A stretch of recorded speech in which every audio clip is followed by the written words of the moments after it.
Hey everyone, welcome back to this channel. In this video, I'm gonna show you how to add a window shadow effects in your photo on EPIK Photo Editor. So here, you just need to prepare a photo of you in a room or in your own room, and then just open the EPIK app and click on Start Editing. So here, I'm going to use this photo as an example, and I want to just go to the effects first and then find the light category and then select the windows, this one's right here. So there are a few options. There are window and also there are diagonal. So diagonal will go like this and windows will go like this. So you can just choose whichever windows effects that you want. There is also blind and also blind too.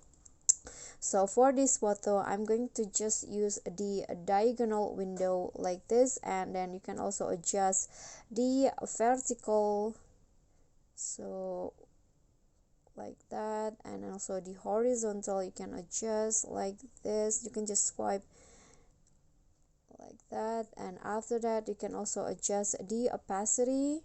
I'm going to just set the opacity to 100, and then the filter, can adjust it like that. I'm going to go to 38, and then after that, if you want you can also make some adjustment. You can adjust the brightness like this, and also the contrast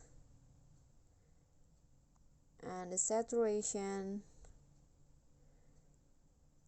Okay, I'm going to go to -3, and then here is the before and here is the after. Okay guys, so this is how you can add a window shadow effects in your photo using EPIK Photo Editor.